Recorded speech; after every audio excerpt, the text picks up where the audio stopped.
Good evening, everyone. We're glad to have you here today. I want to thank you all for coming. Before we get started, we're going to have the Council Member Hageman lead us in prayer and ask that everyone please stand for the pledge.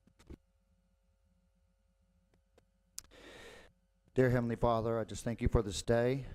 Thank you for this time, allowing us to come together to discuss city business and to hear from involved citizens on how we as council can better help the city. And Lord, I pray for production tonight and all that we do, and just grateful for this opportunity. Amen.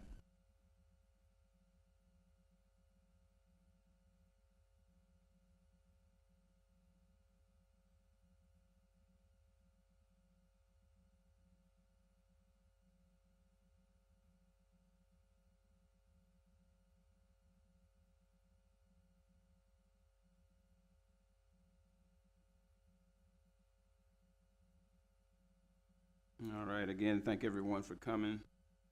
Before we get started tonight, I would like to introduce Miss Molly Solis. She's going to be an attorney in tonight for Lee Rames from their firm. Miss Molly, are you present? Yes, sir, I'm here. I'm working on my video. For some reason, my video is not coming on, so I'll just be working on that, but I am here with y'all. All right, thank you. All right, we'll go ahead and get started. Our first item on the agenda tonight is a presentation and discussion regarding the IDF 2024-2025 fiscal year budget. Mr. Tafoya.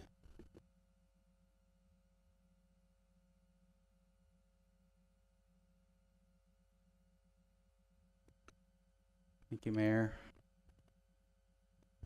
Mr. Nyoff, governing body. Last week we mentioned just kind of having an EDC specific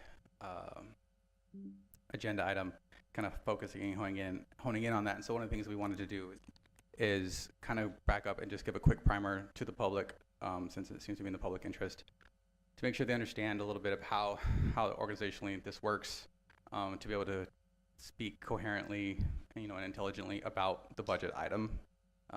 It's confusing to a lot of people, and so I definitely understand why there would be some confusion. So we want to back up and make sure the public, and I know you guys have gone through some of these tutorials, but if you'll oblige us, if we could throw this, shut up, thank you, Jeremy. So one of the first things that we wanted to do was, I'm gonna try to advance, there we go. So thank you, Jeremy. Jeremy hooked me up with this, really cool. I'm not a very good linear thinker, so sometimes I go back and forth. So so what I wanted to do for this slide was demonstrate just how the EDC started and how we're funded, which is, I think, it's 80% of the majority of confusion for any public entity or somebody who doesn't know what we're doing. So this is a screenshot from the Mount Pleasant Tribune of the actual vote from the newspaper on May 1st, 1993. And I wanted to read a quote on the bottom here for voters, okay, half-cent sales tax for economic development. And so it was a 0.3% towards economic development, and 1/8 going towards lowering of property taxes. And so I want to read Mayor Jim Blanchard's comment. He said, Mayor Jim Blanchard expressed pride with the voters backing the tax to create a fund for economic development. I'm sorry, I think this will help us move forward and keep even with other communities around here, he said. And then on the other side, right under the pie chart, one of the last things he says, it's one of the highest turnouts we've had in an uncontested election. And so one of the things I also wanted to mention is that our current sitting EDC board president was a sitting city councilor when this vote took place, and he was serving with Mayor Jim Blanchard at the time. And so one of the things that I want to draw everyone's attention to is just the quick pie chart, or not the pie chart, but the flow chart that says Mount Pleasant Council, and then there's a down arrow that says EDC Board of Directors, and then downward the organization, and then 2 staff members. And so for clarification, there are 5 board members that govern the Type A Economic Development Corporation for Mount Pleasant Economic Development. And so the EDC gets 3/8 of 1% of sales tax, which is that 8.25 charge you see on the bottom of your receipt when you leave Walmart. It is a dedicated amount, set aside, like a fund balance or a saving account for summer vacation, except it's for economic development. The city of Mount Pleasant does not lower or raise the amount of funding we get based on their budgets or their funds. EDC funding is by state law tied to a small portion of that 8.25 of sales tax only. If the citizens of Mount Pleasant are shopping and spending more money, the city and EDC both see that increase or decrease in a forever equal proportion to this vote. MPEDC, second point is a type A economic development corporation, meaning that we do not incentivize retail and commercial enterprises, but we do facilitate them and provide a lot of economic expertise. For instance, like with our Chick-fil-A project, which we might get into later. And so for the public's understanding as well, it's important to understand that Mount Pleasant Economic Development is a component unit of the city, but not a city department. We are also, by state law, a Texas nonprofit corporation, yet we do not act or behave like a nonprofit, like the Chamber of Commerce, especially from a funding perspective. We are and exercise a unique hybrid of a public institution and a private nonprofit, and including the powers thereof. We do not set tax rates or collect taxes or have anything to do with the entire city's budget presentation, well, most of it, I would say, like given last week, for all intents and purposes. So when it comes to transparency and our accountability, we wanted to show the hierarchy of the regulatory agencies that oversee the Economic Development Corporation. So as a public entity, we are accountable to the public, but also state regulatory agencies like the Comptroller's Office and the Attorney General's Office. We submit revenue and expense reports to the Comptroller's Office annually, and those are on the Comptroller's website. And anyone in the city or in the world can look up what any other EDC in the state of Texas is doing, whether they're a Type A, Type B, or an MDD. They can look them up by city, by year, and they're all there. You can compare them even. Secondly, we are accountable to the city council. Note, MPD stands in stark contrast by design to the often polarizing and changing elected officials on city council, which we've kind of experienced recently. That was a side comment, that was not on my notes, sorry. So the EDC strives to be a long-standing thread of trust and stability for the private sector, immune from the changing tides and rotating elected officials and the city managers they hire. MPDC seeks to be the first rolled out red carpet entity a business sees when they are considering doing business in our city. This is intentional and in the city's best interest, rather than having an EDC that changes focus and target sectors and priorities and missions every 2-year election cycles. So City Council has 2 powers over the EDC, 2 main ones, and that is, one is they appoint the EDC Board of Directors and they approve economic development EDC expenditures. A council trusts and appoints an elite EDC board membership to give them vetted, actionable items and intelligent data. Lastly, is Mount Pleasant's board, which oversees 2 staff members, of which I'm one. Jeanette Moreno is our Director of Business Operations. MPDC is overseen by 5 board members, which is the state law, and is one of the strongest and most capable boards in the city, it's my opinion. They do not get paid. These are smart businessmen with private sector acumen. I doubt they're perfect because no one in this room or watching is, but they are entrepreneurs and family men that give back to the community and have been here for a very long time. One is at a granddaughter's cheerleading event tonight at high school. Another is volunteering at the county fair tonight and can't be here. And 2 others, Ermin Hensel and Brian Niblett, are in the Lions Club, which is the service club building the Pocket Park next to Chick-fil-A. So Ermin Hensel, and I wanted to, and we're going across from left to right. Ermin Hensel served on the city council for 30 years and ran a successful electrician business serving industry and commercial like Luminant, Pilgrims, and they sold their offices to make way for what is now Starbucks. Mike Price, one of our board members, was a Titus County Commissioner for 12 years and has been a successful entrepreneur from pool businesses, concrete plants, and restaurants, and more. And then one of the things I want the public to understand is that the EDC is overseen by a financially astute board. Brian Niblett, who is the CEO of American National Bank and who worked for the FDIC. Secondly, Jason Snodgrass, who is the Senior Vice President and Senior Market Leader for Pilgrim Bank. And Chris Elliott, who owns Elliott Ford and sits on the Financial Decision-Making Board for Guaranty Bank, which is a publicly traded financial institution. I would strongly argue, from an integrity standpoint, that Mount Pleasant Economic Development has more checks and balances and safeguards within its 5-member board to protect its fiduciary responsibilities to the citizens of Mount Pleasant than the city of Mount Pleasant or many nonprofits do. And that isn't a slight, but to demonstrate to this community the trust that the sitting city council and historically had provided and have offered to the EDC. So in the next slide, I won't spend a lot of time here, but this is just to demonstrate a little bit of who staff is. I have an MBA. I'm a certified economic developer and entrepreneurship developer, development professional, which is a designation given by the International Economic Development Council, which is the leading.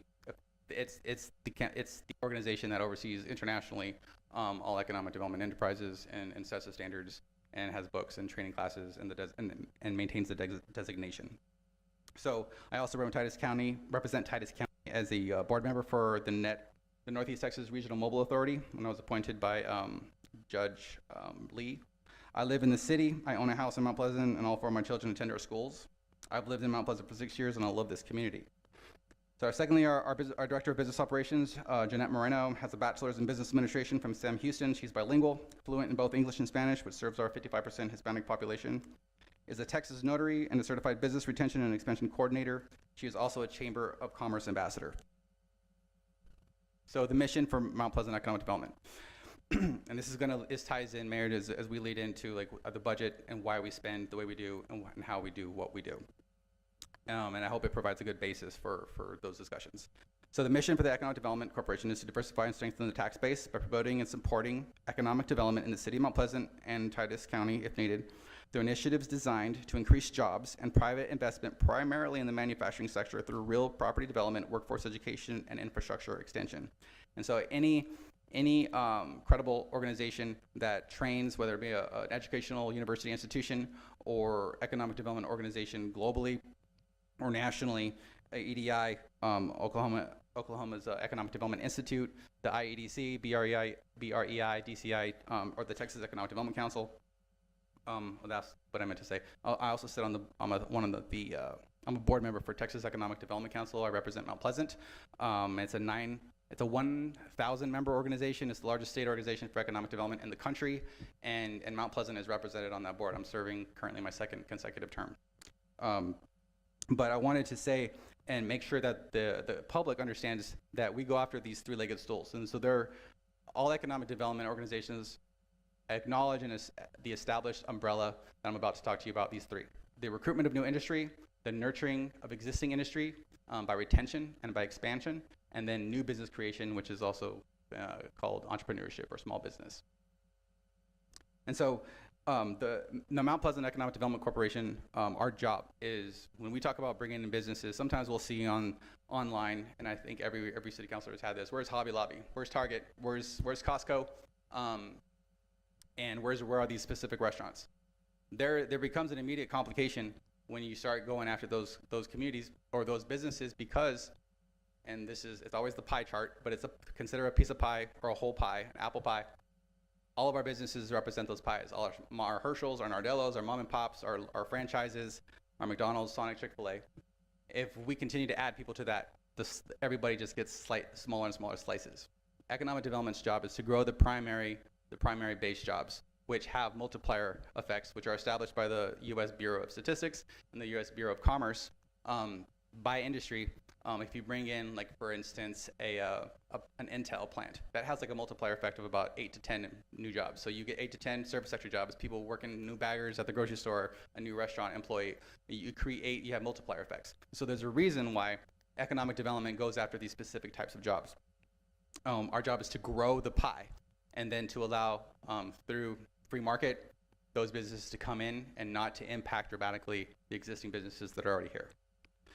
So I wanted to read just 2 of the paragraphs that I'd sent in to council recently, and that is this. MPEC's mission critical objective is to reduce the following barriers for all industry types at all business stages. 1, cost. 2nd, time. And 3rd, risk.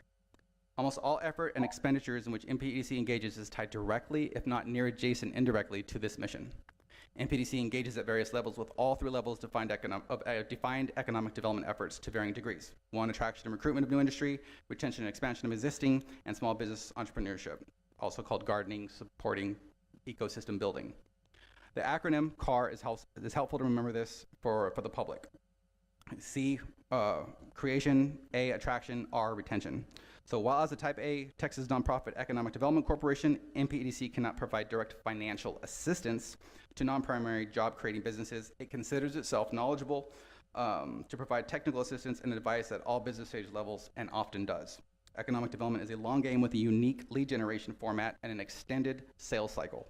So MPDC combines a commercial CRM and an Office 365 cloud server to track its lead generation and lead nurturing efforts. The MPDC lead pipeline has multiple stages, but failure to launch can occur at any of these stages. Reasons for changes include, for those failures to launch include political or financial climates at the local or state or federal or global levels, bank financing, investor control and decisions, subsidy or other federal program changes, inability to meet infrastructure requirements, inability to come to terms in negotiations, legal reasons, due diligence findings, or other cities or states offering higher or more conducive assistance packages. For this reason, and this is my last paragraph here, as a lead is often highly sensitive, if not outright opposed to breaches in confidence until a project has matured into a publicly announced deal. MPEDC is often operating under mutually executed non-disclosure agreements throughout the nurturing process until either 1, the city council approves an MPD expenditure assisting the deal, or B, the company informs MPEDC it is willing to go public. So while early to market or first mover advantages against competitors are the more obvious reasons for maintaining confidentiality, publicly traded companies also have severe financial and criminal penalties for announcing information that could affect share prices or unfairly benefit specific individuals with insider knowledge. Maintaining confidence also protects the public from unconfirmed hopes, then subsequently realized expectations or even anger when those don't come true. And I think we've all seen that. I put them myself, and I text my own friends when things don't happen that I hear about and that I don't know and that are never confirmed and then they never happen. So we try to maintain all those types of things. So for all intents and purposes, MPDC does not announce deals or deny or confirm rumors until the ink is dried on our industrial related projects' legal documents. This slide is real quick, but these are the companies that MPDC, during my tenure here, which has been 6 years, has assisted in some form or fashion. BFP should not be up there. I'll say that publicly, but from Chick-fil-A down to Laura's, and we have some new wellness spas. Local Bounty is our latest this year industrial project, and then some of the other logos that you see off to the side from Taskmaster, Free Shop USA. A lot of people don't know that we have the largest handmade chocolate factory in the country here. I always have to say handmade because everyone, when I've said that to a few outside selectors who live out of state, they immediately say Hershey's, and I say handmade. So it's a really great shop. We have a really great and diverse industrial base, as I'm sure many of you are aware. So this slide, the point of this slide is to show that we're operating under NDAs and we do not discuss our projects. The EDC does not often take a lot of credit for what we do. We'll put it on Facebook to announce the deals, to let people know and be informed. But we make sure that our board is highly aware of those projects, and as the information comes through and as we start moving through the pipeline of probability, council is usually aware of in some degree that something's going on. And when we actually come to numbers and terms and negotiations and finally sign something with the company, we usually bring those and then we'll negotiate those. They go through a second round, making sure the city is good with the decisions that have been made at the EDC. So if no one has seen it, I just want to give everyone, oh man, that's a weird black line. But so there's, in this picture, this is the inside of Mount Pleasant's local bounty facility. They're in Sam's Club, Brookshire's, HEB. If you haven't been to Brookshire's, one of the things I'll just tell the public, if you ever get a chance to tour this facility, please do. What's super interesting about this is it's the future of farming. And this is 450,000 square feet in Mount Pleasant currently. And they use 10% less water and 10% less land than traditional agriculture. And if you've ever tasted some of their stuff, nobody's paying me. I'm just wanting but this is not a commercial, but I just wanted to let the public know that one of the things that's interesting about this, and especially if you're considered or concerned with health benefits, is if you've ever had a really good tomato that you've grown in your own backyard versus what you might get off the shelf when it's really, really blandly colored, and you taste the difference. I never knew that that was also the true of lettuce. And when you go on the tour, one of the things you'll learn is that lettuce or leafy greens are usually washed at least 3 times before they hit the shelf. And so there's a reason why you're just chasing mostly the water and the crunch. But there's actually interesting taste to the spinach leaves and butterleaf lettuce because they aren't washed, because you don't need to, because they're done inside. There's no pesticides on them. And so there's additional health benefits. And so that's all being done right here in Mount Pleasant, Texas. And it's a high-tech agriculture company, and I think we should be really proud of it. In the last 36 months, this is just a quick expected annual property taxes that we've added and diversified for the community. I'll just turn this real quick. So the taxable value that we've added in the last 36 months equals $48.3 million. And so just this year alone, that results in ad valorem taxes only, property taxes, to the city of Mount Pleasant of $166,364, and then for the other taxing entities, $740,919, and that's for this tax year only.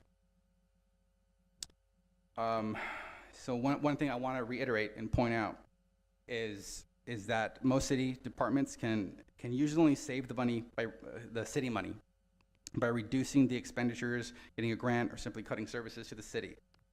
That's just all. This is all cities. This is how they would have to work. They don't necessarily go out and make city money for the city or build revenue for the city. So MPDC, which is not a city department, is charged, among other things, with providing revenue streams for the city and establishing a business-friendly climate for the private sector. We are creating long-term revenue streams for our community. I'll skip this last part. So next slide, as we get closer to the budget pieces, is our sales tax history. And so this slide is showing from 2013 to 2024, and you can kind of see that it's been growing since then.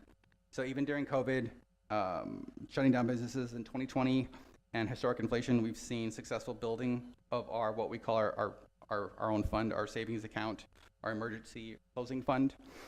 Sales tax increased even through to 2020's historic highs.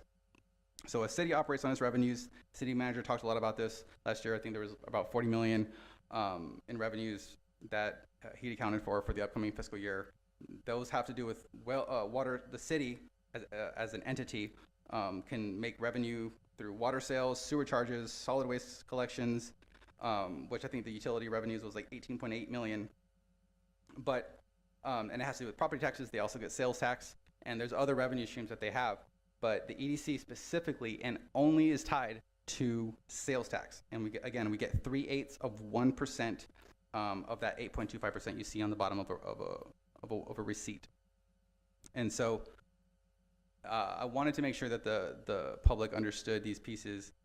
I know for the public's interest, and not necessarily from an accounting perspective, Greg, because he's going to be like, what are you talking about? We are not a revenue or an expense for the city, in the sense that the money does come in, it needs to be accounted for from the comptroller's office, and it comes in and it goes out again. But it's a dedicated bank account, and down to we have separate bank accounts at the banking institution that we're at, correct? And so there's a complete separation from those accounts. It's not, I think there's, and I've heard a few times that there's, we're cutting a librarian or something to fund the EDC and economic development efforts, and what are we getting for it? That money has been dedicated. It's tied to how much pizza people are buying and hamburgers we're buying at the store. So this next slide, as we approach the budget piece, is just, this is the Texas Comptroller of Accounts I'm sorry, this comes from their website. This is the website that I was talking to you about, where we have to give reports, and then you can compare. You can put cities side by side, and this kind of goes back to 2010. The green arrow in 2018 shows where I come in at when I was hired, and I don't know or think or that the community or the public may know that we have $8.8 million in our closing fund account. And throughout my tenure here, we've increased our fund balance 108%, and we haven't created debt for the city, which is something that we've heard that we wanted to address. So we're taking really extremely good care and of the sales tax money.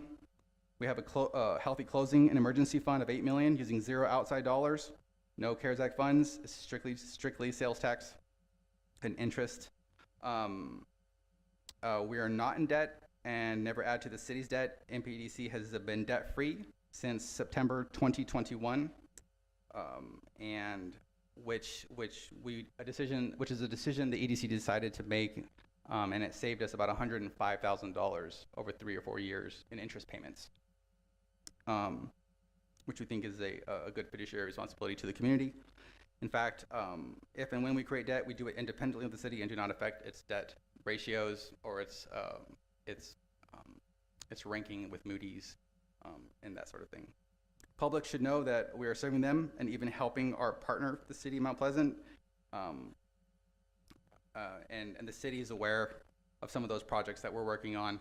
We have some commitments in place for $1 million to help in certain areas, and we are definitely partners, and we work hand in hand with the community. This next slide. This is a snapshot that you can also get from the state's website, but this was just to demonstrate to the community and to the city council that all of our competing regional nearby EDCs. So the Sulphur Springs EDC has 4 staff members, and they are the most comparable to us. They have a slightly larger population. Paris EDC has 3 staff, Kilgore 4, Marshall EDC 3, Longview EDC 7. And so these are all of my colleagues that I see at conferences, I spend time on the phone with, and Mount Pleasant has 2 staff members, and that is part of, and if you've been to my board meeting in the last 6 years, you'll know that one of the things I tell them is I hire lean. The way I run things is a very Kaizen, a very Toyota type way that I appreciate when I learned about it. And we don't hire or fire people. We don't grow like a government, like most government organizations do. We don't bloat the organization. What we do is we cross-train our existing employees and professionally develop them to an extremely high caliber level. And each one of us are cross-training each other's jobs, and we can each do, to our own certain personality strengths and abilities, each other's jobs. So I just wanted to make sure that the public knew that that we're running lean on the staff side, which is usually an organizational's largest operational expense. So this slide it doesn't really help a whole lot, but it's a nice comparison with those same cities: Kilgore, Paris, Mount Pleasant, Sulphur Springs, Marshall, and Longview, of their existing fund balances. It doesn't tell a whole story of how much they're spending, what they did. It just tells you how much they have in the bank right now, according to 2023, which is almost the 2022/23 fiscal year budget. The comptroller's reports are due in April, so this is like 1 year fiscal year behind. But just kind of give you an idea of how we compare across the board. Next slide in green is this slide shows our expenditures and how we are spending our money. Our business expenditures often include our assistance packages to industry and small businesses. So in this chart, compared to our regional cities, we're at 3.18 on this slide. But if you actually backed out our actual expenditures for this fiscal year, when we were looking at it, we were actually the lowest. We're below Kilgore, and we were at 1.9, I believe. And so we run pretty lean, and we don't spend unless we have to at the organization. So now onto the budget and kind of how this all feeds into this. So I believe what was posted online and what was given on Friday, and I think you guys got an updated budget from us. I think you got it on Tuesday last week. We saw the first budget on the left, which was posted on Friday, September 13th, the same as everybody else in the public did. And so there were some input errors. And one of the things that's, I think, important for the public to know is we don't have access to the city's financials. We only have viewing capabilities, only the finance department, and then certain people, I think, certain levels. but the city conducts all of our finances, all of our transactions, and all checks have to be approved by 2 signatures at the city, usually a city manager, the finance director, and any other signatories that the city has designated. So we don't have access to this input. We didn't necessarily, we gave an Excel spreadsheet, but that didn't quite make it into some of the changes on old accounts. So what you're looking at is on the left, was just some of the older accounts from a couple years ago. And the numbers work, but the names don't. But what that did is it looks like you have a 0-0 and then hyper increase to 250,000 for this year, or you have all these 0 accounts and we're just doing these massive increases. And so the one in the red that we'll talk about, contracts and fee services, that actually changed a few finance directors ago to contracts and retainers, and that we'll talk about what those are and the definitions.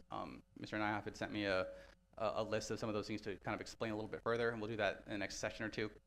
And then the green on the left says land and grounds, and then there's a second account item that says building, and that was combined a long time ago to buildings and grounds.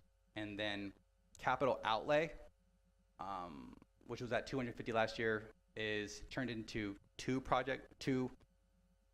new name, and the new name is, fund account name is priority projects. And there's actually 2 priority project accounts that we keep at the city. One is for, I'll just say it now, but the priority projects is usually our economic development type projects, but they're within a 12-month window. So we think they're going to happen and they're going to occur in 12 months. So we're preparing land, we're doing a geotech analysis, we're platting land, we're buying a piece of property, something like that, to move with business parks to pave the way for some sort of project or some sort of industrial park to prepare the way for future projects and opportunities. And then the priority project, Diamond Sea Road, this has to do with a project that came on the table about 3 years ago. It was a city initiative at the time, and we were asked by the former city manager to split the bill. It was an $800,000 bill, and we asked, could we get some time to go look at a grant? And I think within 3 or 4 months, we were able to get from the Texas Department of Agriculture 600 and change allocated towards that road. And then it was a really great public-private partnership. We worked with the county, with Titus County and the city, the EDC, and Diamond Sea all put in $30,000, and we got a really great road, and it helped 25 people who live south of that road, south of Diamond Sea, on their main campus. Helped them out. The county was happy with that. They were able to help some constituents, and it helped with one of our largest and fastest growing businesses. So it was kind of a win-win-win all the way around. But that's what that number for the priority projects Diamond Sea Road is. We had to create something when we've been working with our finance department. We kept sending checks, and the city didn't know where to put them, and we couldn't do it. So we had to come over here to sit down and say, all right, can we create an account to show this $800,000 where it needs to be an expense, and then it comes back in. See in the very top on the right, in the purple pink color, it says contributions and memorials, and that was an account from the former finance director as well, including the name title, to say this is what this should be called, to say what happens, to account for the grant money being reimbursed back to us to help pay for that. So all the funds came out of the EDC account, and then that money came back in there. So that's just a lot. I think there's a lot of confusion just with simple renaming of accounts that didn't make it into the current budget when it was posted on September 13th. So let me see here. So on this next slide is just a quick bar chart that says how much revenue we brought in. Sales tax was approximately 2.1 million of the 2.9 that you're seeing that from our latest financials as of October 31. And that includes grants, 800,000 of which is this 700 so far of the reimbursement back for the Diamond Sea Road grant, and then leases that we have for much smaller projects. So next slide is our expenses. And so we're proud to say that we've only spent to date 1.4 of our budget and saved 1.6 for the next economic development opportunity in the upcoming year. And so one of the things I want to make sure we draw attention to is business and travel was 1% of our business and travel expenses. This includes conference registration fees, flights, hotels, and mileage. We've actually spent more in our interfund transfers to the city of Mount Pleasant to manage EDC finances than we have used for necessary business and travel expenses. And so the net balance that we'll be carrying over, you can see that there is, that's our revenue less expenses, aka net balance is 1.56, 1.6. This next slide. And I think we're getting into, Mr. Nyhoff, some of the names that you had brought up to maybe go over when I asked the city council to give me some clarification on what they would like expounded on. And so leases and rentals, and you'll see in our budget, the original purpose of this, and this is the old account, and it's not necessarily coming over into the new one. The original purpose was to create a business hub, and this has to do with the former High Tower for old First Baptist building right here next to the City Hall, close to City Hall. But the original purpose was to create a business hub, consolidating business resources to include the Chamber of Commerce, the EDC, the Visitor Center, Small Business Development Center, co-working space, possibly Main Street or other educational resources. And so the lease originally was supposed to be to Diamond C, but the City Council rejected that original structure. And so EDC is temporarily leasing to office space right now, and this whole line item is the result of MPDC's success necessarily in locating Chick-fil-A where it is currently. So what that means, and what I mean by that, is the original plan. And so again, this is something we don't talk about. We let other people take the pictures, but the EDC was responsible for organizing, getting the chamber to give up their building, talking to the city about giving up their land, working with the former church to get their land so we can consolidate a corner piece because it wasn't the highest and best use of real estate for a nonprofit, us and the chamber and a government entity, us and the Chamber of Commerce, to be on that signaled intersection. And so where it is currently is a direct result of those pieces. And so the chamber, which just shows the camaraderie of thought amongst all the business leaders here, was happy. I started this discussion. You could talk to Katie Stedman, the former CEO of the chamber, in 2018 to say if I can get Chick-fil-A here, would your board consider moving? We've been consistent throughout that. The board then, and the CEO then, and Richard Bonney, the current CEO of the chamber, and the current board, all of them without hesitation were like, yes, we'd be willing to do that for this community. We'll displace ourselves, and we did, and we're kind of wandering nomads, at least the EDC is right now, until we find a building. But the original intent was to displace ourselves and then combine business resources and have a high impact facility to provide business related resources. And so we originally had a lease built into place, so that's what that is. Contributions and memorials is, again, this is something that the finance director had asked us to put in just to account for the Diamond C Road.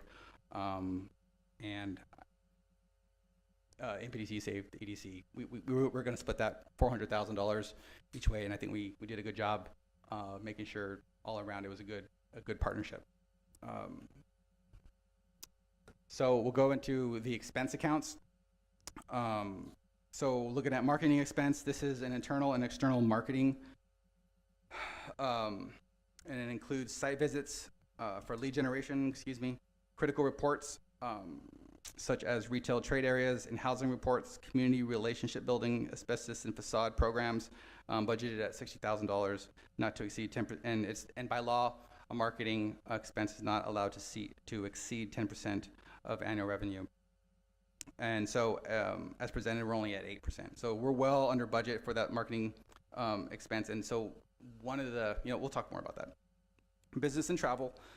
This is for TEDC, Texas Economic Development Council, IEDC trade shows, BREI, Team Texas, international trips to target key industries and markets, including internationally, which we haven't done in my tenure here, but we intend to in the next year to two.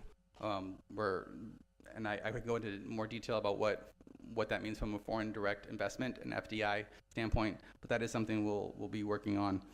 Going there and working on that. U.S. Representative Congressman Moran is also putting, with the same people that you saw, Sulphur Springs, Longview, Marshall, he's putting together an East Texas contingency to possibly go to Europe to talk about doing business in East Texas. And then there's also, we'll be joining Teen Texas as well, which is also does a lot of international marketing. So we'll go visit businesses that are looking to move or consolidate or doing acquisitions and mergers, or looking to have some sort of stateside presence, and talk to them about East Texas. So that's what the Business of Travel is for. Office supplies for a new permanent office. I know someone had mentioned a while back that it was couples of tens of thousands, 30,000 plus. And that has to do with us being displaced and not knowing where we would land and how much furniture we would need or what kind of phone systems. And we just wanted to make sure we did that, not have to come back for something of that nature. And that we continue to roll that in. A lot of the expenses were kind of copy pasted from last year. They worked for us, and we kind of moved them over to this year. So the contracts and retainers is our consultant and attorney fees. This is our specific subject matter experts and our attorneys that we do to go after land, for opportunities, for various specific industry, and so for some of the very complex and current projects that we're working on that council was aware of. We had to set up a very specific account just to manage the people who work on those specific projects. And it helps us manage how much we were spending there. And so interfund transfers, the EDC transfers $15,000 as a payment to the city to manage all finances and all transactions. EDC provides all invoices and receipts to the city, and the city issues checks and payments. EDC does not have input access to its funds or bank accounts even. EDC only has viewing access. So economic development commitments as a line item. This is our big fund account. So incentives for projects, which typically look like a one-time payment with a multi-year performance tracking forgiveness, or multi-year incremental payments, or with multi-year incremental payments, as performance is met. And these are often long-term, stretching from anywhere from 1 to 5 years. And so if we do something, if anything comes out of this account, the city's benefiting usually. There's jobs being created, there's investment happening. So it's a direct, almost one-to-one benefit to the community if anything's coming out of that account. So priority projects, these are shorter term projects, and it looks a lot like the economic development commitments. These are our economic development activities that we do to reduce cost, risk, and time to any businesses looking at us. And so this is within what we consider our 12-month window. And we know we have to do something, or we're about to work with TxDOT or plat something, or even build a spec building. So internal partnerships, projects such as infrastructure and site development preparation. So contingency fund, the last one here is the fiscal year 23-24. This is the the fiscal year 23-24. Last year was our first year to have this item. This is an emergency and discretionary fund for all expense accounts, and not the current city council or city manager, but this was the city directive again. We get directed a lot by city council or by the city's finance department. When we are in our budget meetings, the first stage is we have a board meeting, and someone from the city will attend, and someone from the finance department, they'll tell us where their outlook is for sales tax.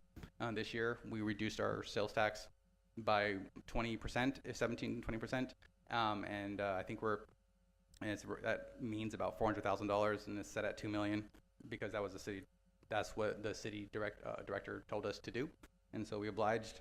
And so we like to be conservative anyway, and run low, so we had no problems with that. But if there's ever an issue, we have an $8 million fund, an emergency fund for closing fund. If a project comes, if Elon Musk comes knocking on the door, I think we're all going to be really happy about that, and we can be like, you can have all of it. And that's not true, Elon. Never mind, I shouldn't say that publicly. But just to say, listen, we want good paying jobs. We want technology. We want advanced manufacturing.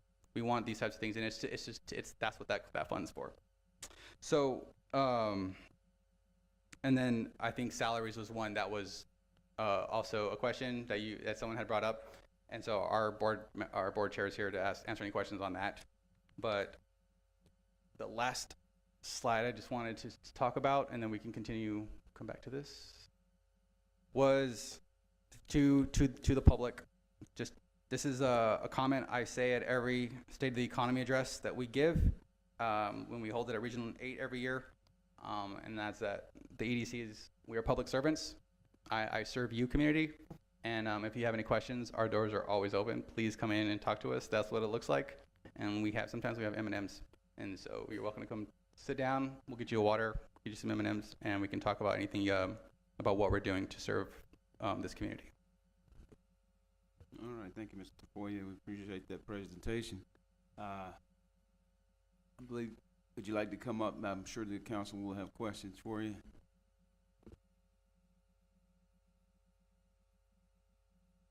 My name's Herman Hensel. Oh, you have any questions? All right, council, this is your chance to have your questions identified.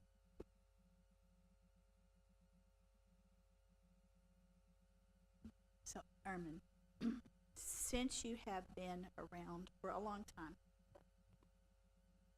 time, you will understand what I'm going to read, and I want to make sure that the public understands this coming from our perspective.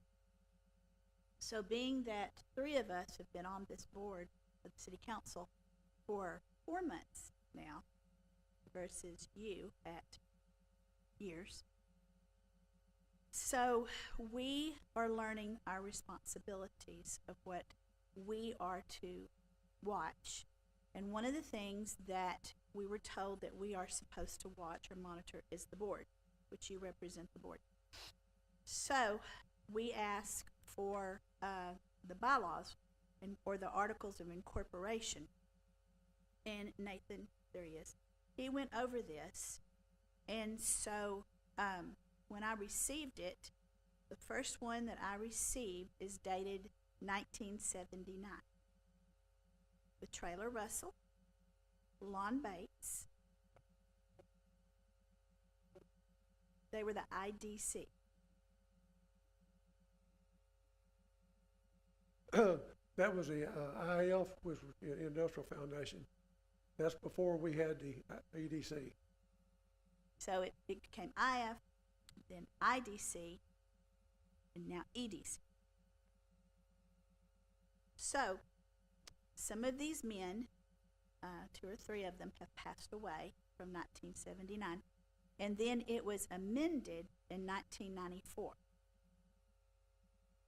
So I asked, because it still states that it is the IDC.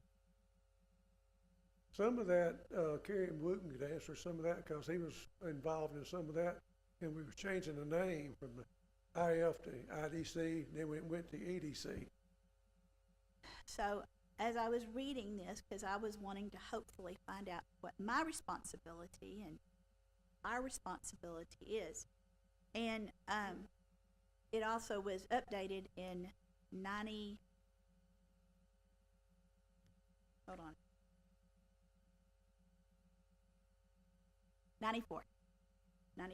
and it's still the IDC. So, as Greg and those of us were trying to figure out what responsibility we have, what responsibility the board has, and it's vague. So we had a powwow, a meeting with the EDC lawyer and the EDC lawyer and the city lawyer, and both attorneys are meeting to update the bylaws, because even though y'all are operating as an EDC, that has expired. The DBA has expired. So we were looking for documentation that said, the EDC. So my understanding, I just want to make sure that I'm clear in case there's been any more meetings, is that our city attorney Lee Ream and y'all's attorney Jeff Moore, they have been meeting, they're going to meet, and they are trying to come up with some new bylaws to also get the EDC name established and to try to find out exactly what the city's role and function is and what the board's function is, because it's vague. I'm just making sure I've gotten okay from everybody. The board, we answer to the council. Anything we do, we bring back to y'all for final approval on that. So as we've been here for 4 months, that's where we've been trying to see, well, what are we supposed to approve, what we're not supposed to approve. So now I've gotten my hands on the bylaws from still the IDC. But the question about this, which again our attorneys are working on, is that it's not dated, it's not stamped, and it doesn't have anything with any signatures on who it is, so we don't know how old this is. So I wanted to make sure that the public understood that since we have been trying to figure this out, when I say be patient with us, because our lawyers are in the process of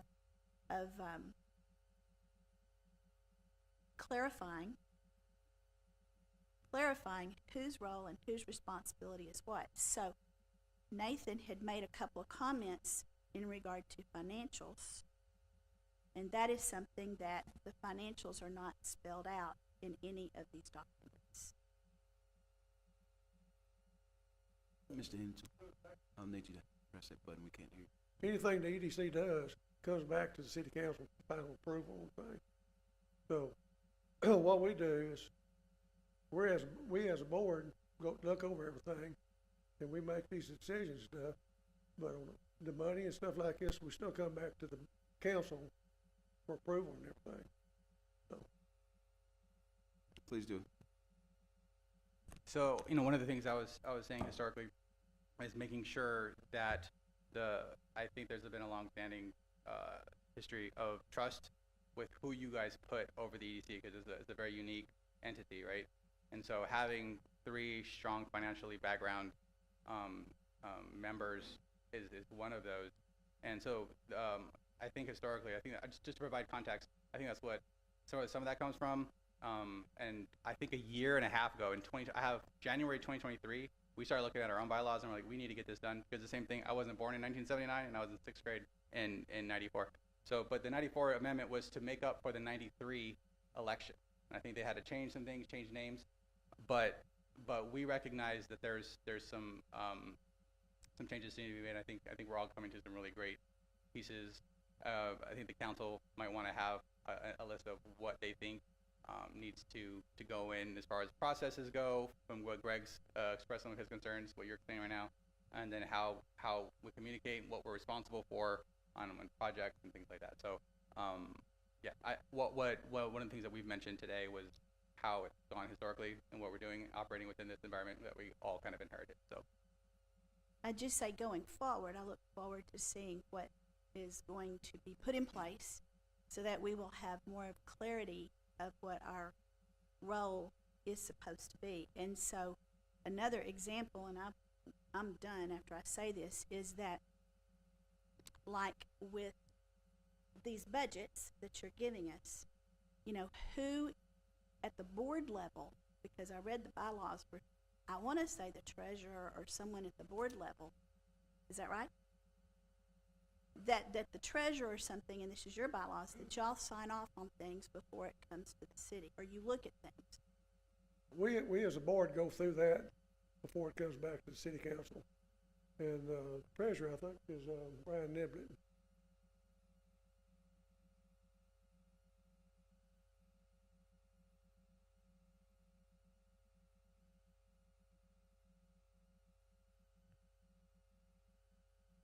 Thank you, Mayor and Council. If I just may clarify, we had, I think, what Council Member Redfern said was a very important meeting. I think, Nathan, you said it was a critical meeting, and it was all about trying to get on the same page.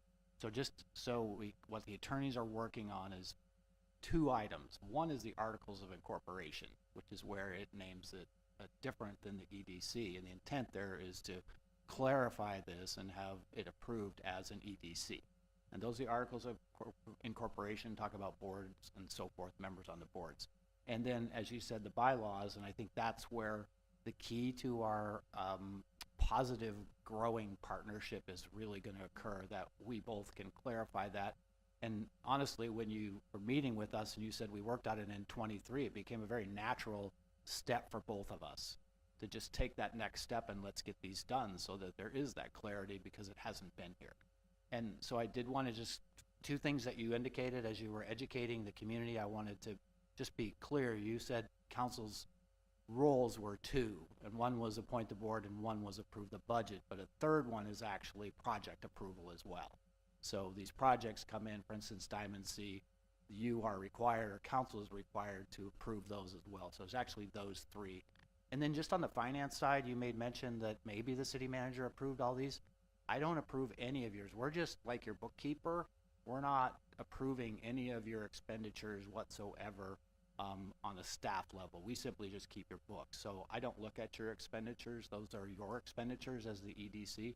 And so I just wanted to clarify, you mentioned my potential oversight there, and you are independent when it comes to those expenditures. Thank you. All right. I'm All- sorry, go ahead. all the paperwork or information that was Kerry Wooten, he was involved in all that, and he'll be the one that really asked on those questions. And he's not here.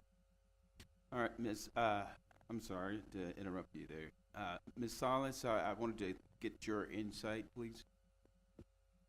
Yes, sir. Really, we should just be talking about questions on the budget that's been presented. I know that a lot of the discussion is about bylaws and what is the city council's oversight.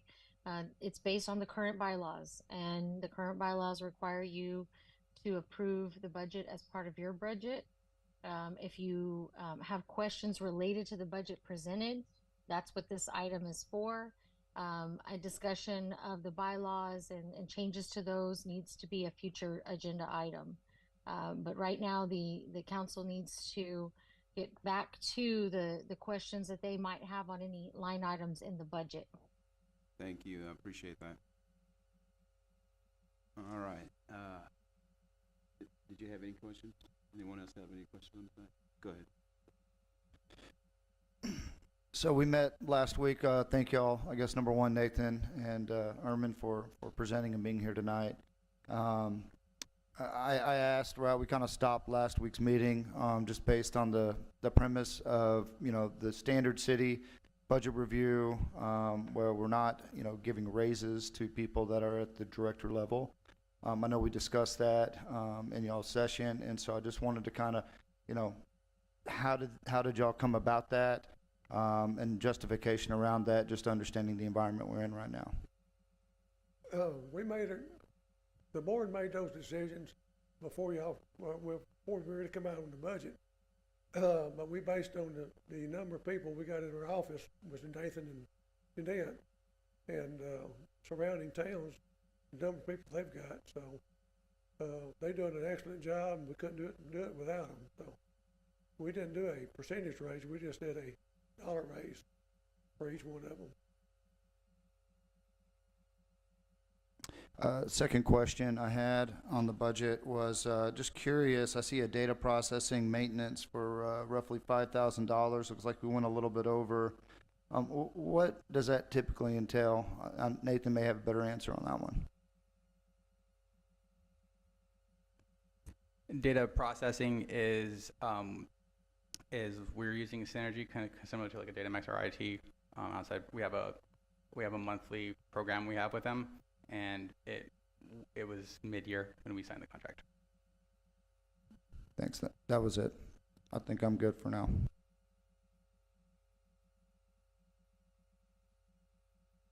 Just very quickly, so Nathan and I had a little discussion today because I wasn't aware that it was a city directive to put $250,000 in a contingency.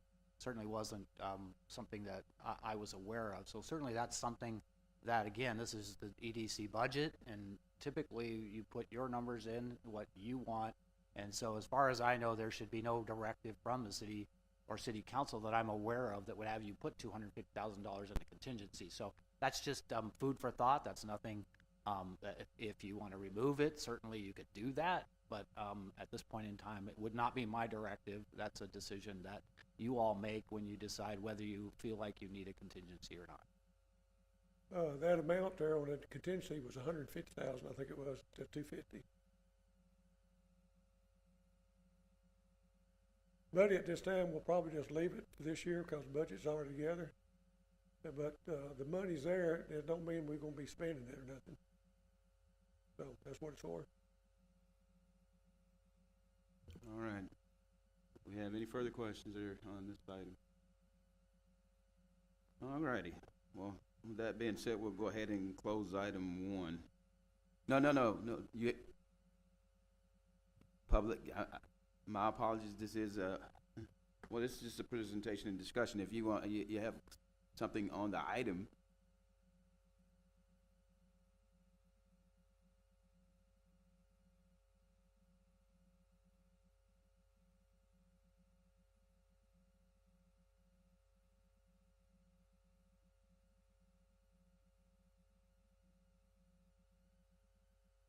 Hello, Holly Parker, Cookville.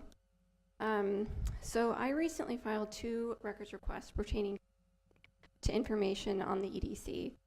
For the first records request, I asked to receive a line item breakdown of expenses for fiscal year 2022 and fiscal year 2023, the EDC's charter, the EDC's bylaws, and the EDC's bylaws. With regards to the expenses, I also received credit card statements for the EDC from September 8th, 2022 through August 8th, 2024. I would like to highlight some of the credit card expense information. Within the summary account page, which I have right here, you'll notice that there is an previous balance and payments, which usually always match. I have them highlighted for you. Okay.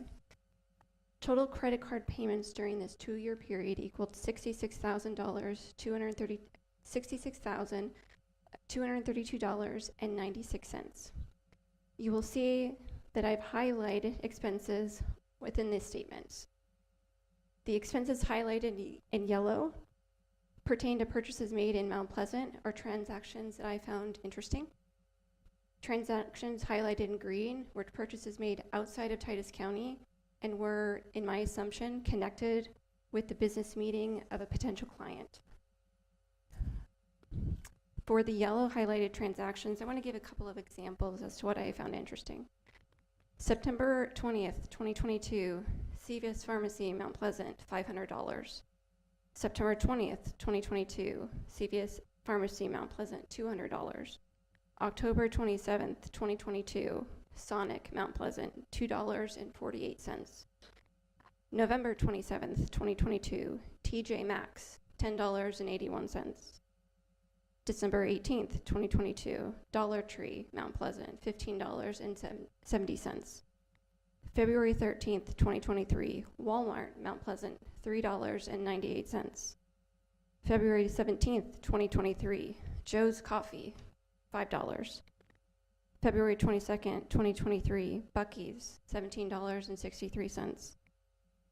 February 29th, 2023, Yeti, $700.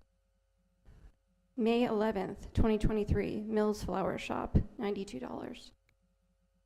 August 20th, 2023, Brahms, $3.23.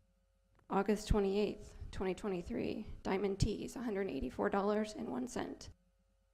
January 16th, 2024, Brookshire's, $5.59. January 17th, 2024, Herschel's, $14.80. April 4th, 2024, Mason Hardware, $5.02. And lastly, July 22nd, 2024, Beals, $8.65. Now you'll notice some of these payments are monetarily small. I highlighted these because these are not isolated transactions. These types of transactions occur on a monthly basis at these same businesses throughout these statements, which I have right here. Okay? So, due to the fact, well, and I highlighted them because I'm interested. Hold on. We're going to. This Ms. is Solis, retaining. yeah, This Ms. is Solis, yeah. this is retaining to the budget. Yes. Well, I'm going to the fact of why I'm saying that this budget should not be approved. Is Okay. what I'm I just highlighting. have a question. Yes. Mayor, yes. are we gonna have a limit, time limit of 3 minutes? Yeah, I on mean, each? I'm almost done. Sorry. Okay. Well, I just wanted to make sure that we're fair to everybody that wants to speak and everybody gets the same amount of time. So I'm not sure if that was announced already, if y'all were gonna do a time limit of 3 minutes per speaker or not. No, well, we didn't have a public comment for tonight, and I was Right. I was gonna allow to speak on the agenda Mhm. item. Yes. So, but Yes. if we have a large group of people that's gonna come, of course, at some point, we're gonna have to limit it. But she's almost done, so we're gonna let her finish. Yes. Yes. Yes, that is allowed. They can speak on any agenda item as long as the council recognizes them to do so as a citizen comment. Yes, sir. Thank you. Awesome. Thank you so much. So due to the fact that the city of Mount Pleasant is responsible for paying the EDC's business credit card, I would like to know who is responsible for reviewing these purchases to verify that these are indeed related to the business of the EDC. Now, I won't go into detail then on some of the why I highlighted the green, like when I found clusters of expensive purchases, like it would be Chop House, $796, Laura's Cheesecake, $143, all in the same day, right? So I assumed that there was a business transaction. And so because of this, I performed a second records request on September 18th, and I requested to receive a line item breakdown from the same date period of the expense activities associated with the ED staff and board members from these meetings held with prospective businesses. In this, I requested the date of the meeting, the cost, purpose of the expense, and name of the prospective client, the purpose of the meeting and discussion, and the location. That way I could tie it to these expenses to see if they were genuine. I have not received that information as of yet. So due to this fact that there are still a number of outstanding questions pertaining to previous expenses, oversight, and the efficacy of said expenses, I believe you do not have enough information to approve the EDC's proposed budget for fiscal year 2025. Instead, I recommend that you either revert back to the adopted amended budget of fiscal year 2024, which was 1.8 million, or you approve the fiscal year 2024 actual numbers of 1.2 million. And lastly, I will say that I did, well, no, I'll just end there. So thank you so much. All right. If you have any questions about this data, you can look at it. All right, thank you, ma'am. We certainly appreciate it. All right. Mr. Bolster.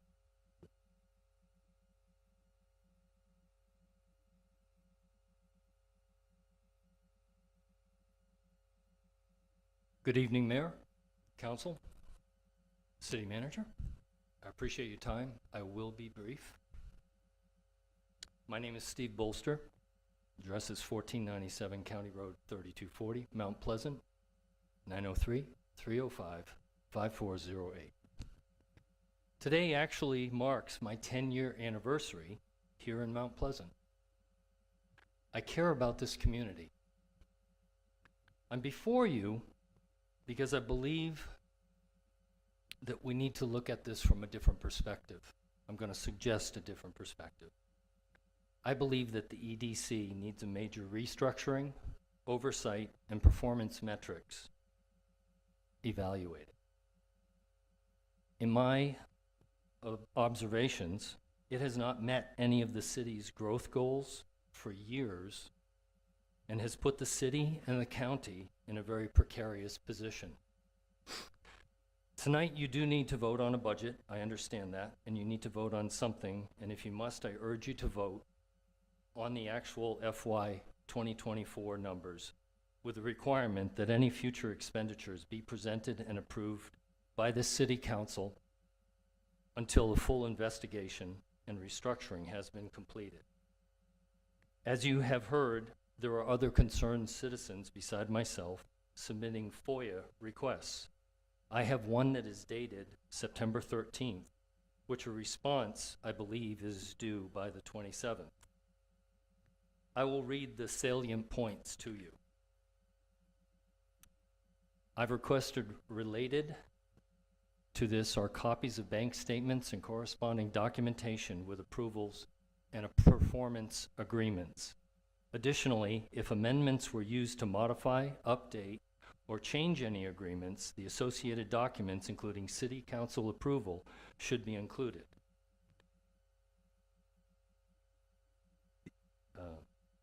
There's a part where I'm willing to pay for the services.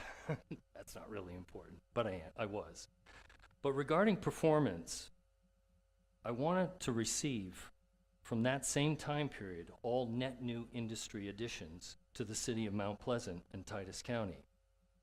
And to me, net new is defined as a new business that had originally no ties to the city of Mount Pleasant, Titus County, its citizens, or relationships with existing business owners.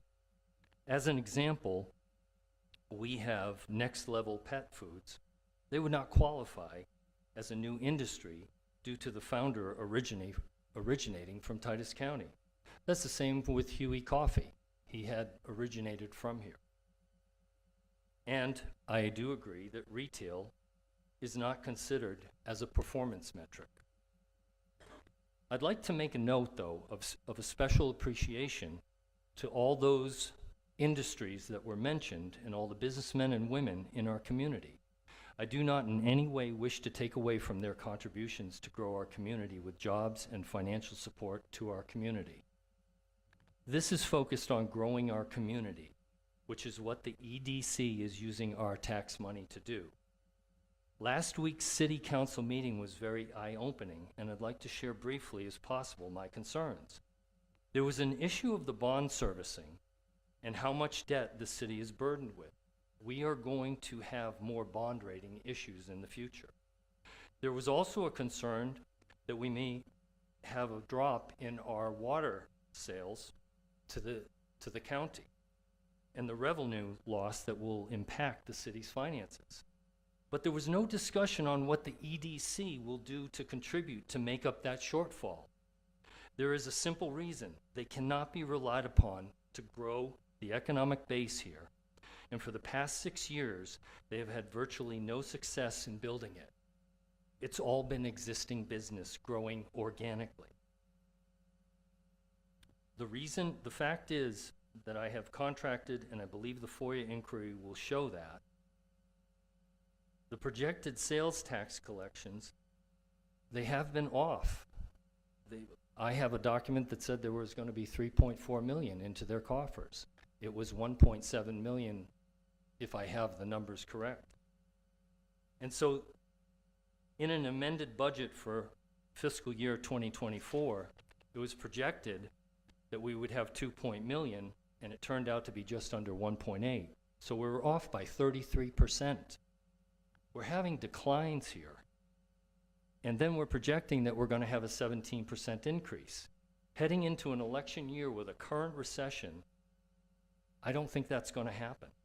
Additionally, have you thought about the possibility of one of our major employers moving out of the area? Because the likelihood is actually very high. So if you look at the proposed budget for the EDC for fiscal year 25, even if they meet their goals, I don't know what it means for Mount Pleasant. We still are going to have losses. And I do question the line items. I'm not going to go through that. But the bottom line is that if tax collections are lower, the loss to the city could be much larger. When you look at the EDC's website, their target industries are aerospace, manufacturing, distribution, and other. Where is agriculture? Now all the buttons to click on the website go nowhere, and I understand part of it's in construction. But we don't have even a website that is interactive for people to look. And when I look at the last 6 years, we've had virtually no net new aerospace, manufacturing, or distribution that has been initiated by the EDC and brought in to reside within our economic community. We're facing an economic downturn. Y'all are raising property taxes yet again to the burden of our taxpayers. You already took in record amounts this year, and at the current trajectory, we should either cut the EDC or restructure a better EDC to attract new industry to offset impending losses in sales collections, or sales tax collections. The people of Mount Pleasant and Titus County are already hurting. I'm waiting for this information for the FOIA request, so I want to hold any further comments until we get to evaluate that. I ask you reevaluate the IDC and the EDC bylaws to ensure that the elected body has trusted oversight over taxpayer funds and that negotiated contracts serve the best interests of the city and bring true industrial development to the city of Mount Pleasant and Titus County. And I thank you for your time. All right, thank you. Do we have anyone else that would like to come up and speak at this time? You want?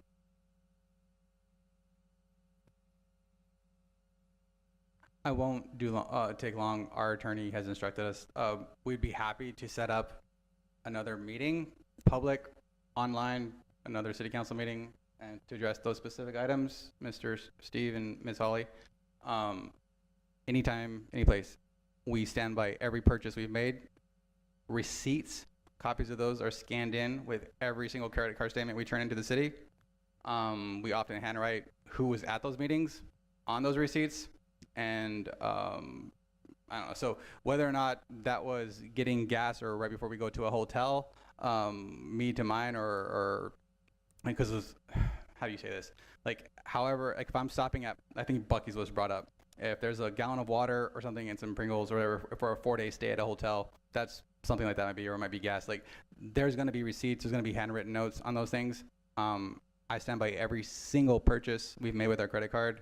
They're in the role of doing business, and so I just stand by that since my integrity is being questioned. But happy, I would be more than happy to go through every role. Tell me what those are, and I will explain them to the public, to council, to the people making the requests. But I just wanted to make sure that just lastly to say, I believe there's a quick contradiction. Telling us what would, I think Mr. Steve asked what would happen if those businesses left. That's literally the second leg that we're successful in. That's business retention, keeping the jobs that are here, and expansion when they grow. That's literally the second thing that we've been massively successful at, and in the tune of more than $200 million being spent in the last 36 months, and another 100 million or so. Well, I would say 60 to 100 that we can account for in the next 18 months. So but just that's literally for the public, but please let's set up something where we can all talk about it. Thank you, Mr. Tafoya. We appreciate it. All right. At this time, if there's nothing else, we'll go ahead and close this item on the agenda. We're going to move on now to item 2, whereas we are holding a public hearing and considering an ordinance 2024-19 adopting a budget for the fiscal year of 2025. Now. Thank you, Mr. Mayor. Tonight is basically a continuation of last week's meeting, and then it's all started with a workshop back in August that the City Council went through all of the different departments for this 24-25 fiscal year budget. They wanted to hear from the EDC, and thank you for the presentation tonight. And so now we will be asking you to consider the budget, which includes the EDC budget as well, their particular fund as well. I did want to say, because I think it's very important in regards to the EDC budget, that the public will be made aware of and be present when the articles and when the bylaws do come. And I already talked to Lee Reams, our attorney, and said the drafts are going back and forth between the attorneys. So it is a very high priority, I think, for both bodies, the EDC and the City Council members, that we move those two things forward, and those conversations will be made in public. What the bylaws say will be a vote in this room by the City Council, and if the articles change, they also will be done by the City Council. So I think that's the really good part of where we're headed with each other with all these questions, and within those, some of these concerns are going to hopefully be addressed, but certainly everybody will get a chance to comment on those as we go. So, Mayor, I don't have a presentation tonight because, again, this was basically a continuation. It is a public hearing again to open and close, and then I would ask City Council, my recommendation is to approve Ordinance 2024-19, which adopts the City of Mount Pleasant's 24-25 fiscal year budget. Thank you. Thank you, Mr. Nahoff. This is a public hearing, so if anyone would like to speak on this item at this time, please do so. All right, with that being said, we'll go ahead and close the public hearing aspect of this item, and we'll open the floor for considering this item. Just to be clear, in a moment when motions are made, is it to consider both budgets combined, or will there be a motion for the city's budget and a separate motion for the EDC's proposed budget? Yeah, the budget, the EDC falls under the city's budget, and it's under your prerogative. So it's one vote for all, including the EDC and all city funds. That's correct. It's one budget. You can make a separate comment regarding or part of a motion regarding a specific item, but it needs to be all one budget approval. Molly, if at this point, if any portion of the proposed budgets as they're here tonight in front of us, if there's any concern about any item whatsoever, one or two or three, but any specific item, can that be set aside and approved with that item set aside, that expenditure, can that be done that way? You could do so as long as it doesn't affect the overall budget that you're presenting. So the budget is presented, y'all have worked on it. So at this point, it would be, does it affect the overall amount of the budget that you're approving? Because you have to approve the budget amount to match the tax rate that you're considering also. So if it's something like, I want to restructure how this line item is tracked throughout the year versus I want to cut all pay increases for everybody in the whole city and you've already factored in 3%. That's a major change to the budget. So that would likely not be considered something unsubstantial. It needs to be substantially the same as the budget that you have presented to you, with minor amendments. And remember, if you pass this budget, it doesn't mean that you can't ever amend it again. You can amend throughout the year as things change. You can bring amendments back before the council to be changed as those things need to be addressed.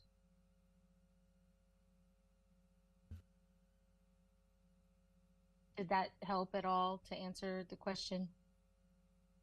Go ahead, Mr. Nile. Molly, can I just ask for a point of clarification? Because the EDC is slightly different and has a different revenue source, is that something that the city council can amend on its own, or would that require the EDC board and city council's concurrence on that if we were to amend the EDC budget specifically?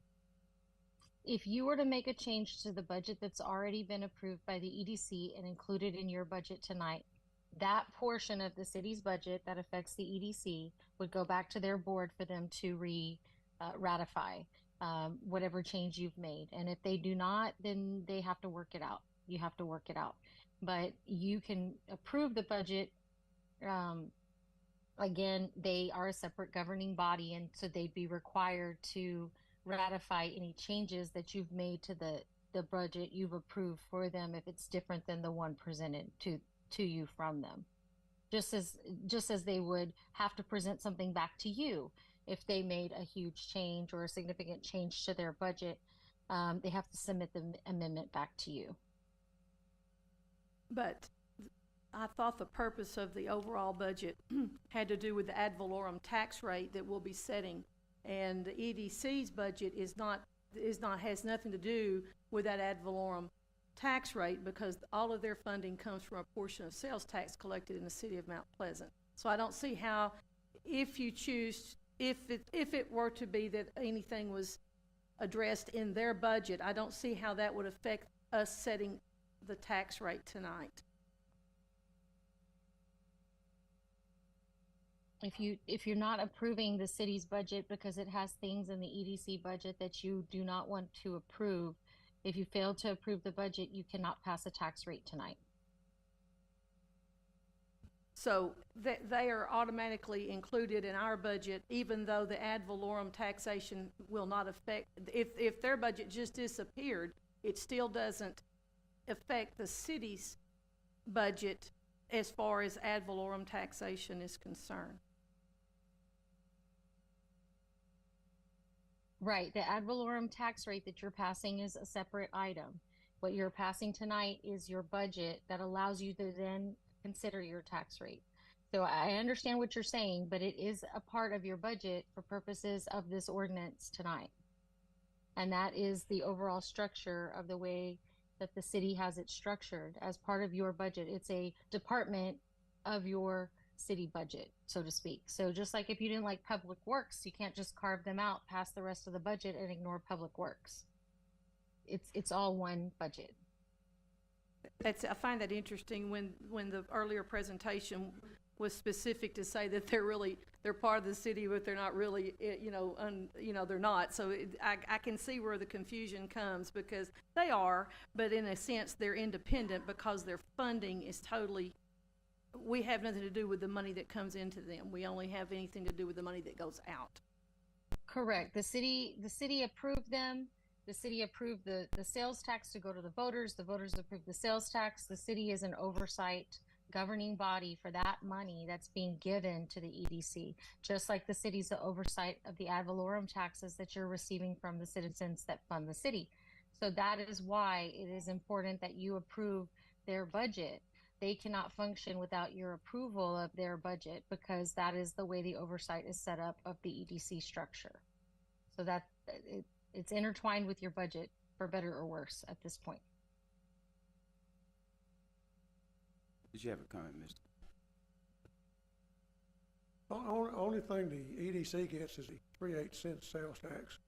So if the taxes don't come in, our budget's a little low. If we sell, if more people buy materials and more taxes, we accumulate more money. So the tax rate is not affected by the EDC budget. Thank you, sir. All right. Do we have any more questions? Floor is open. Yes. I want to thank Steve and Holly for being the watchdogs. And I also want to note that the EDC board, I know all them guys personally. They're honorable gentlemen. They're smart businessmen. If they put this before us, I see no reason not to approve it. We're not to oversee those guys in their budget process. They send it to us. Now we can look at it, decide to vote yes or no on it. I say we approve it. Hey, we're going to go ahead and open the floor for a motion on the item. With the understanding that we are working to, we use the word restructure or clarify the bylaws, and at the same time, right, in the spirit of us trying to mend a relationship, to have it working all the way around from the EDC and the city to ensure we have progress for the whole city, I would like to make a motion to approve this with our work in progress, ordinance 2024-19. I'd like to make a motion to vote. I second the motion. All right, we have a motion being made by Councilmember Hageman, second by Councilmember Hinton. Madam Secretary, record a vote, please. Yes. Aye. No. Aye. Can I ask a question before I vote? Ms. Molly, attorney, am I allowed to ask a question before I vote? We're already in the middle of the vote. Is it, if the mayor will allow it, we can have that.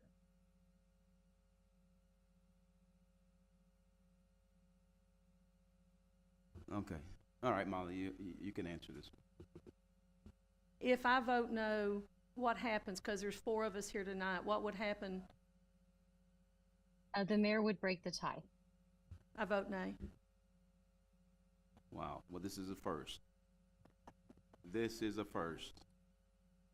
Well, I'm going to make a decision, and I'm going to also let the public know why I made this decision.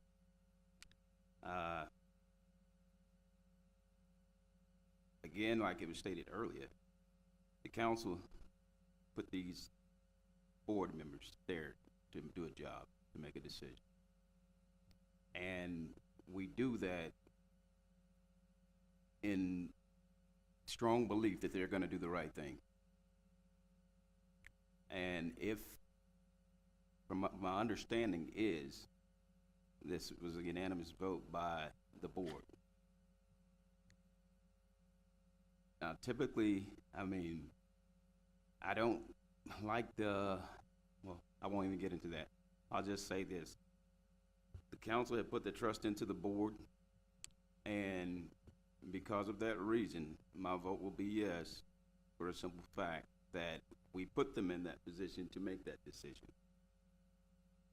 So, my vote is yes.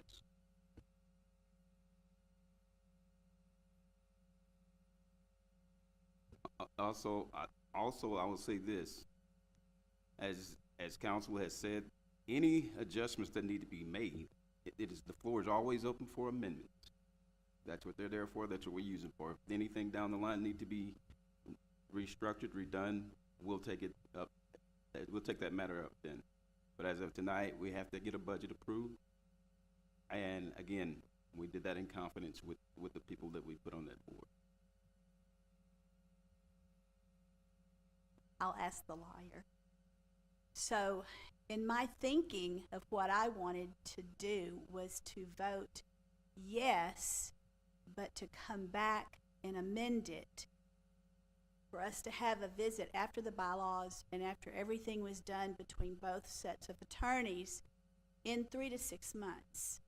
So because that statement was not made in the motion, that's why I voted no. So I would like to be able to add that statement that we would come back and amend it, be able to visit when we have the bylaws done, so we would know who's doing what and talk about the budget in 3 to 6 months. So it went a little quick for me, but that's what I would like to find out. Is that something that can be done, or is it goodbye? Okay, at this point, we've already made our votes. We're at 3-2, so, and that's how the vote will go for now. So we'll go ahead and close that item on the agenda and move on to item 3.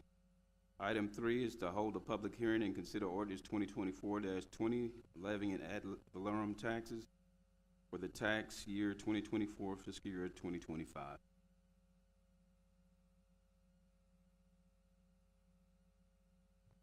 Mayor and council, this agenda item will provide the tax rate.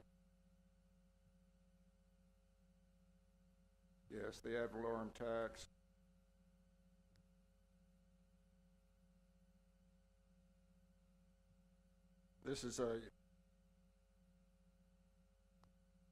This budget will raise more revenue from property taxes than last year's budget by an amount of $185,726, which is a 4.4% increase from last year's budget. The property tax revenue to be raised from new property added to the tax roll this year is $176,099.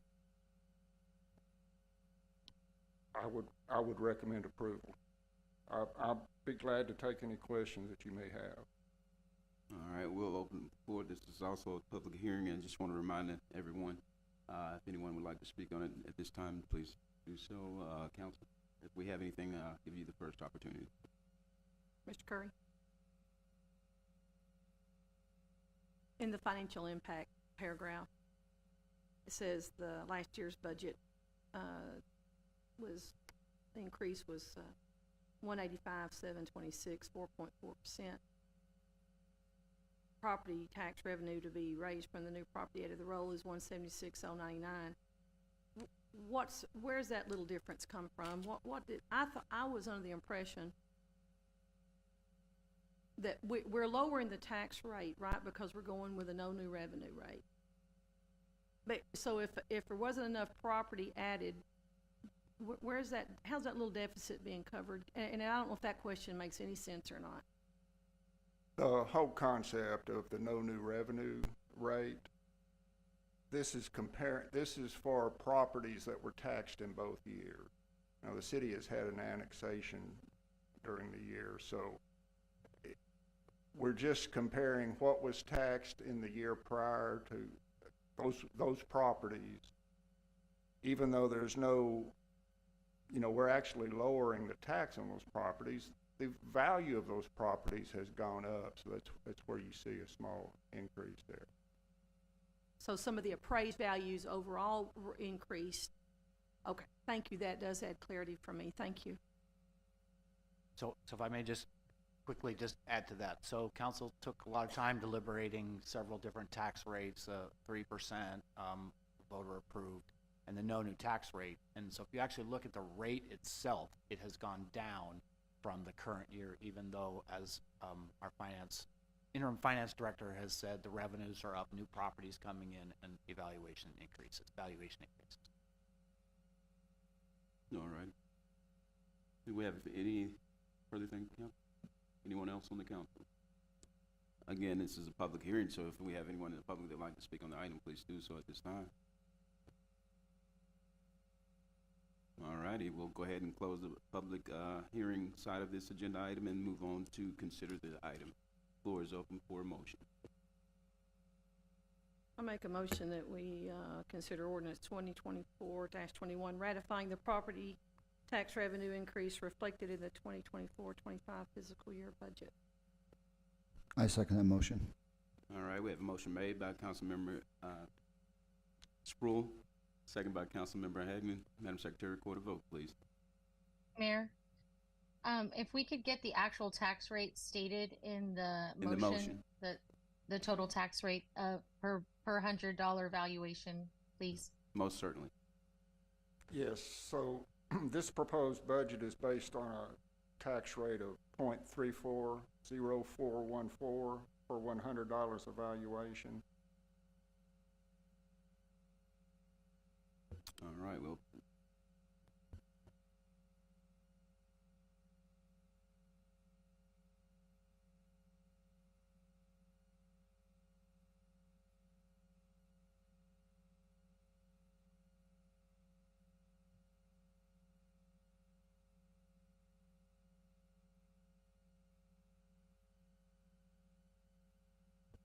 Molly, do I need to restate the entire motion or just add to my original motion? If you could just add that as an amendment and then the second of the amendment, that would be great. I'd like to amend my original motion to include the stated rate will be 0.340414. And I second the amendment to the initial. Thank you.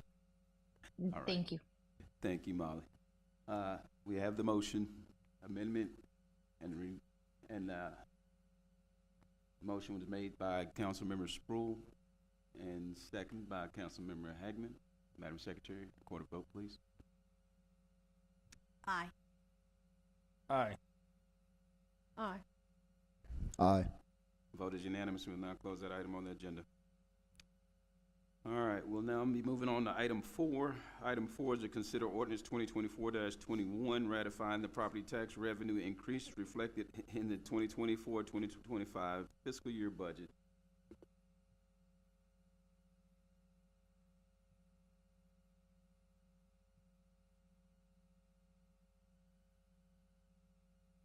Finance Director, just a quick comment on what we're doing here, because it seems like a repetitive item. It seems a little incongruous to have a tax revenue increase based on a no new property tax rate, no new revenue tax rate. But as I explained earlier, the specific criteria for developing that rate requires you to isolate those properties that were taxed in both years. So this is a 0.0044 tax rate decrease, which is 1.3% lower than the prior year tax rate, our current year rate of 0.344783 per $100 valuation. So the rate is less. Now valuations have gone up, so that contributes to the increase.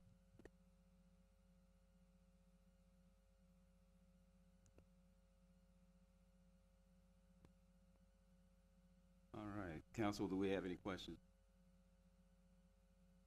It All right. may seem Miss- redundant. It's just if there's any type of increase that, if even if you're keeping the same tax rate or lowering it, like you said earlier, if there's any type of revenue increase, you're required to do this ratification vote as an additional step. That's just the state law. So seems redundant, but it's just because there is an increase in revenue being brought in, even though you're decreasing the tax rate, you're still required to do this part. All right, thank you, Marla, we appreciate it. At this time, the floor is open for motion. I make a motion to put up to a vote ordinance 2024-21 to ratify the property tax revenue, total rate of .340414, which is actually a decrease of .0044 to the tax rate. All right, do we have a second? I second. All right, we have a motion made by Councilmember Hagman, second by Councilmember Redford. Madam Secretary, record a vote, please. Aye. Aye. Aye. Aye. Vote is unanimous. That will, we'll go ahead and close that item on the agenda, and that will conclude our meeting for the night. I'd like to thank you, Ms. Molly, and I believe our city manager would like to speak at this time. Yeah, thank you. Don't leave yet, Molly. Okay.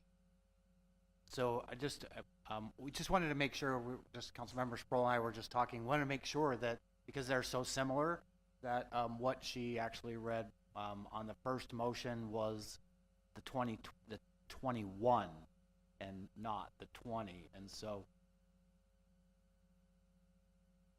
Okay, on which ordinance? well, just the two ordinances. So what the concern was is Councilmember Sproul on the first one actually listed ordinance number 21 was actually what you just adopted. So your recollection is it was 20? That's For the correct. budget? That was correct. Check with our secretary here. When she made the motion on item 3, I believe it is, when she made the motion and when she went back to amendment, I believe she stated 21 instead of 20, and it's 2024-20 for item 3. Okay. For the ad valorem. Yes, ma'am.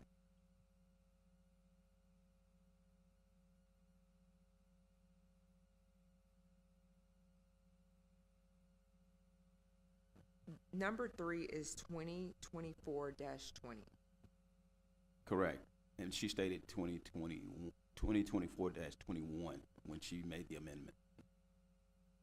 So, Molly City Attorney, would it be best that we just go back and restate item number 3 on that vote and vote on that again, just so for clarity purposes, we can make sure that that particular ordinance gets adopted? Yes, it would be better. I mean, I know it's just the ordinance number, but for clarification, if we could just make a clarification motion that the item that you were making the motion on was 2024-20, levying ad valorem taxes.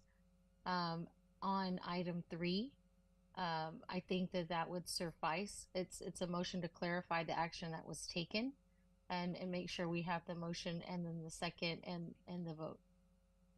All right, thank you. All right, at this time, the floor will be open for motion on the item 3, which is consider ordinance 2024-20, levying ad valorem taxes for the tax year 2024, fiscal year 2025. And Mr. Mayor, just maybe I could give you the clarifying verbiage. And so we're just clarifying that item number 3's vote was in regards to ordinance number 2024-20, levying the ad valorem taxes for the tax rate 2024. So I would suggest a motion that concurs with that. All right, the floor is open for the motion. I make a motion for that amendment as stated.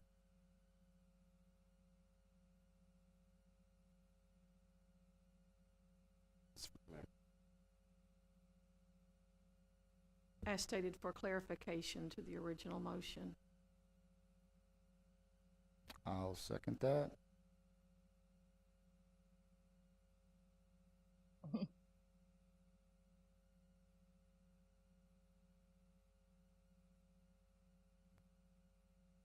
I would do a record vote. Yes. Floor is open for a motion on the item.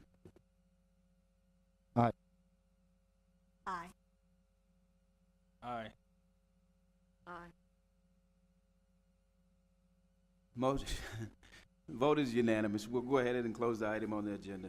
Molly, I'd like to thank you for kind of helping guiding us through this tonight. It's been a little difficult tonight, and I just want to say thank you for being here with us and in the absence of Ms. Reams. No problem. It was my pleasure. Y'all have a great evening. Good work. All right, we are. Do we have to? Oh, that's, okay. Floor is open for a motion to adjourn. I make a motion, we adjourn. Second it. All in favor, say aye. Aye. We are now adjourned.